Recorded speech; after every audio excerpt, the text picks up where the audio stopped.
Assalamualaikum warahmatullahi wabarakatuh. Apa kabar anak-anakku semua? Ibu berharap kalian dalam keadaan sehat walafiat. Anak-anak, pada pertemuan hari ini, kita mulai memasuki bab 2, yaitu usaha dan energi. Sebelum kita mempelajari materi, perhatikan kutipan semangat berikut ini, yang disampaikan oleh Imam Syafi'i, yaitu barang siapa tidak mau merasakan pahitnya belajar, ia akan merasakan hinanya kebodohan sepanjang hidupnya. Ada kutipan semangat yang menarik lainnya, yaitu tak peduli seberapa sibuknya kamu, kau harus meluangkan waktu untuk membaca atau menyerahkan diri pada ketidaktahuan yang kau pilih sendiri. Mari kita pelajari bersama-sama materi usaha dan energi berikut ini. A. Usaha yang kita kenal dengan simbol atau lambang huruf W. Pengertian usaha dalam kehidupan sehari-hari berbeda dengan pengertian usaha dalam fisika. Jika dalam kehidupan sehari-hari kalian pernah menjumpai atau mendengar orang berkata, contoh, Dodo harus ikut remedi PH fisika, meskipun ia telah berusaha keras, dengan cara belajar sampai malam. Dari kalimat tersebut, kita tahu bahwa Dodo telah berusaha, yaitu dengan cara belajar sampai malam. Tetapi dalam fisika, usaha hanya terjadi jika gaya yang bekerja pada suatu benda menyebabkan benda itu berpindah. Kita garis bawahi di sini, menyebabkan benda itu berpindah. Usaha didefinisikan hasil kali komponen gaya yang segaris dengan perpindahan terhadap besarnya perpindahan. Perhatikan contoh penerapan usaha dalam kehidupan sehari-hari berikut ini. Yang pertama, ada seseorang yang berusaha mendorong tembok. Tentu saja walaupun keringatnya sampai bercucuran, orang tersebut tidak bisa memindahkan tembok. Gambar yang kedua tentang orang yang mendorong mobil. Hasil dari gaya dorong orang tersebut terhadap mobil menyebabkan mobil tersebut berpindah. Yang ketiga, seseorang menarik sebuah peti dengan gaya yang membentuk sudut tertentu terhadap garis mendatar. Perhatikan gambar berikut ini. Sebuah benda yang diletakkan di bidang datar mendapat gaya tarik sebesar F. Akibatnya, benda akan bergeser sejauh S atau mengalami perpindahan sejauh S. Jadi ini posisi awal, ini posisi akhirnya. Benda bergerak dengan kecepatan V. Kita bisa menentukan usaha dari kasus seperti ini dengan menggunakan rumus W sama dengan F kali S. Jadi rumus ini merupakan rumus yang umum ya. Dengan W adalah usaha, satuannya Joule. F adalah gaya yang bekerja pada benda dengan satuan Newton. Dan S adalah perpindahan dengan satuan meter. F di sini bisa gaya tarik, bisa juga gaya dorong. Dan F yang digunakan di sini adalah gaya yang searah dengan perpindahan benda. Nanti akan kalian pahami ketika kalian belajar untuk F yang membentuk sudut. Jadi yang kita pakai di sini adalah F yang searah atau segaris dengan perpindahan. S. Kadang dalam suatu soal, perpindahan belum diketahui atau jarak yang ditempuh benda itu belum diketahui. Maka kita bisa menentukan S dengan menggunakan rumus GLBB, yaitu yang pertama, S sama dengan V0T tambah setengah kali A kali T kuadrat. Bisa juga, tergantung yang diketahui di soal ya, Kita bisa mencari S dengan menggunakan rumus V kuadrat sama dengan V0 kuadrat tambah 2 kali A kali S. Pada gambar sebelumnya, kalian sudah mengetahui bahwa untuk gaya yang segaris dengan perpindahan, maka untuk menentukan W cukup menggunakan rumus W sama dengan F kali S. F-nya di sini sudah sesuai dengan garis perpindahan ya. Sekarang perhatikan gambar berikut ini. Pada gambar ini, gaya tarik yang bekerja pada benda ini membentuk sudut theta. Jadi F-nya miring. Maka bukan F ini yang akan kita gunakan di rumus W. Ya, W sama dengan F kali S ya. F-nya bukan F yang ini. Tapi F yang kita gunakan adalah F yang segaris dengan perpindahan. Mengapa? Perpindahannya itu ketika benda ditarik ke kanan, perpindahannya tetap pada arah sumbu X. Berarti nanti yang akan kita gunakan adalah komponen gaya F-nya ini pada arah sumbu X. Yaitu siapa? Yaitu F cos theta. Sehingga rumus untuk menentukan usaha untuk kasus seperti ini, kita menggunakan rumus W sama dengan F cos theta kali S. Ya. F cos theta ini kita pakai untuk gaya yang segaris dengan perpindahannya, berarti komponennya F pada sumbu X. Rumus komponen F pada sumbu X adalah F cos theta. Jadi kita mengerjakannya dengan mengingat kembali nilai-nilai sudut, nilai-nilai trigonometri ya untuk nilai cos theta. Untuk lebih jelasnya, perhatikan contoh soal berikut ini. Ini adalah bidang datar, contoh meja atau lantai. Ada sebuah benda ini ditarik dengan gaya F sebesar 100 Newton. Gaya tariknya ini miring ya, membentuk sudut 37 derajat. 37 derajat itu diukurnya, mulai mengukurnya itu dari sumbu yang mendatar atau garis yang mendatar ini.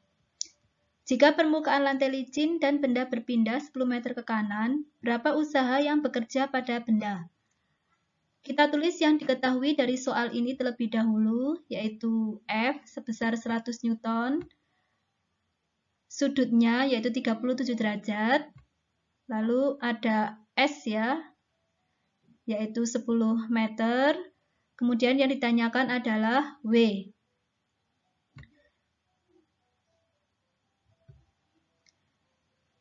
Kita akan mencari W untuk kasus seperti ini, maka kita mencarinya dengan menggunakan rumus W sama dengan F cos theta kali S.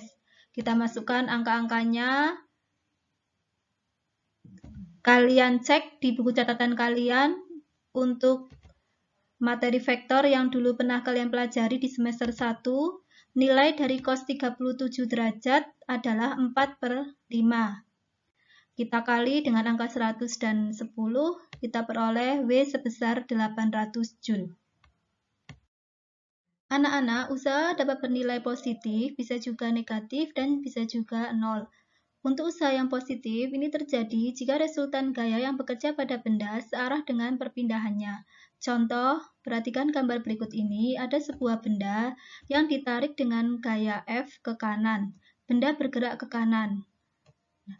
Gaya yang searah dengan perpindahan gerak ini, ya sama-sama ke kanan ya, antara gaya dengan perpindahan bendanya itu, menyebabkan usahanya bertanda positif. Untuk usaha yang bertanda negatif, ini terjadi jika resultan gaya yang berlawanan dengan perpindahan. Contoh, ada sebuah benda yang ditarik dengan gaya F ke kanan. Karena ini permukaannya kasar, maka muncul gaya gesekan yang ke kiri. Karena benda ditarik dengan gaya F ke kanan, maka benda akan bergerak ke kanan. Gaya yang tadi dimaksud itu F ya, F ini. Gaya gesekannya adalah ke kiri. Nah, untuk usaha oleh gaya gesekan ini nanti akan bertanda negatif karena gaya gesekan ini berlawanan dengan perpindahan yang ke kanan. Sehingga usaha akan bertanda negatif.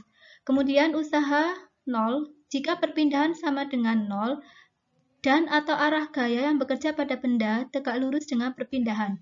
Untuk perpindahan sama dengan 0, ini contohnya ketika seseorang mendorong tembok. Sedangkan untuk gaya yang bekerja pada benda yang tegak lurus dengan perpindahan, contohnya jika ada seseorang yang membawa buku di tangannya. Bukunya itu diletakkan dengan kedua telapak tangannya yang menghadap ke atas ya. Seperti kalau paskibraka itu membawa bendera merah putih yang di tengah ya, yang petugas paskib yang di tengah itu membawa bendera merah putih dengan menggunakan dua telapak tangannya ya, itu kan berarti arahnya tegak lurus dengan perpindahan, sehingga usaha yang terjadi adalah 0. Sebagai pengayaan, perlu kalian ketahui ada definisi usaha yang lainnya, yaitu besaran skalar yang diperoleh dari perkalian titik antara vektor gaya F dengan vektor perpindahan S. Perhatikan rumus ini. W bisa kalian cari dengan menggunakan rumus W sama dengan F dot S. Dot di sini adalah perkalian titik, ya. Perkalian titik ini dipelajari di materi vektor. Sebelumnya kita mempelajari sebuah gaya yang bekerja pada benda. Kali ini kita akan pelajari banyak gaya yang bekerja pada sebuah benda. Jadi pada benda tersebut mendapatkan beberapa gaya. Bagaimana rumus untuk menentukan usahanya?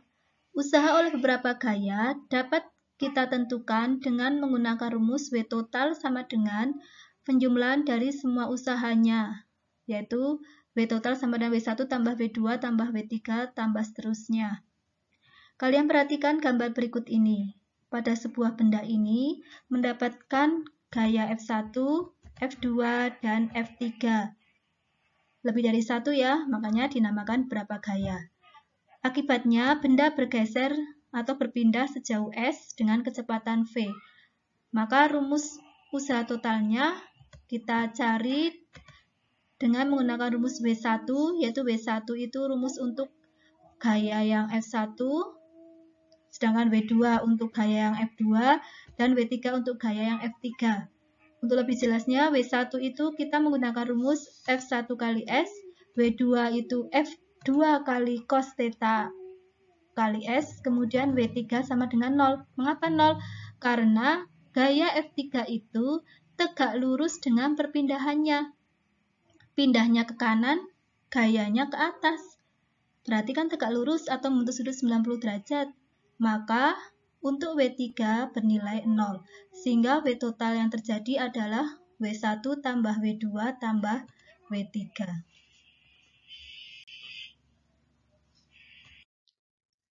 Ada cara lain untuk menentukan usaha jika yang diketahui adalah grafik hubungan gaya F terhadap perpindahan S atau grafik Fs.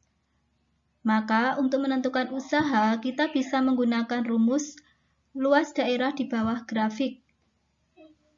Ada dua macam tanda atau nilai untuk usaha, yaitu bertanda positif jika grafik terletak di atas sumbu X dan usaha negatif jika grafik terletak di sumbu X, di bawah sumbu X. Contoh, perhatikan gambar berikut ini. Grafiknya seperti ini ya.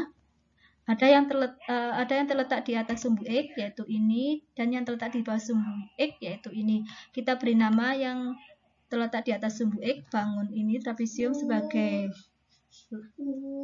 bangun 1, kemudian yang di bawah sumbu X, bangun ini sebagai bangun 2. Kita bedakan mengerjakannya atau boleh langsung gabung ya, sehingga W total kita cari dengan menggunakan rumus luas 1 tambah luas 2. Karena luas 2 terletak di bawah sumbu X, maka nanti akan bertanda negatif, sehingga W sama dengan luas trapesium ditambah negatif luas segitiga. Untuk luas trapesium, jumlah sisi sejajar kali tinggi bagi 2 ya. Sedangkan luas segitiga itu setengah kali alas kali tinggi. Perhatikan untuk yang bangun 1 trapesium, yang sejajar itu garis ini ya. Yang panjangnya 8.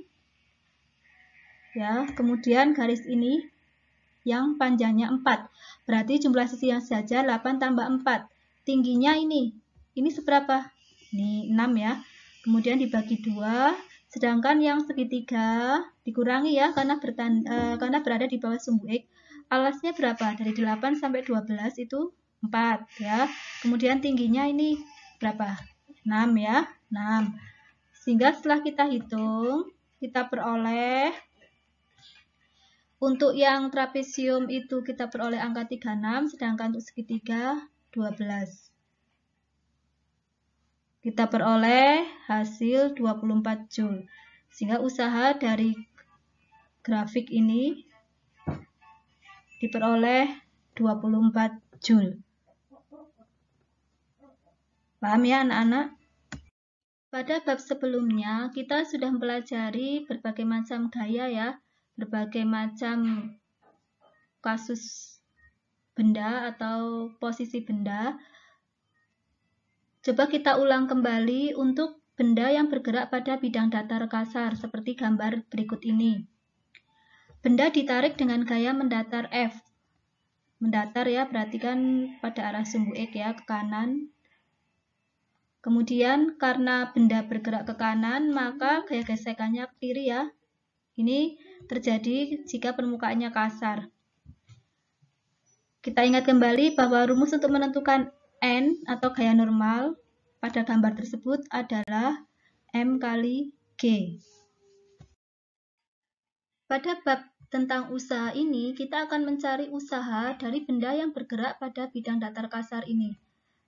Ya, kita tahu bahwa rumus untuk menentukan usaha, karena gayanya lebih dari 1, yang kita gunakan adalah W1 tambah W2.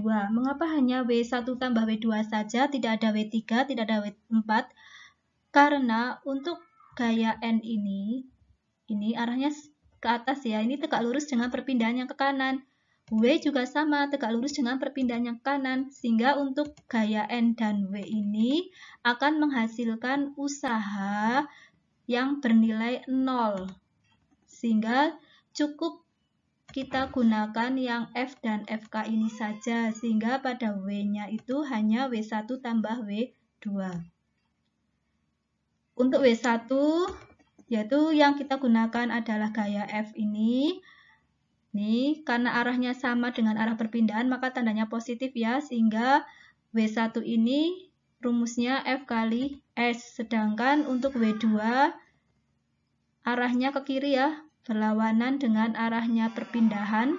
Maka untuk W2 ini bertanda negatif, berarti min FK kali S. Ya, sehingga kita peroleh W sama dengan F kali S dikurangi FK kali S. Dengan FK itu adalah mu K kali N. N-nya yang mana? N-nya yang tadi kita bahas sebelumnya ya, yaitu N sama dengan M kali G.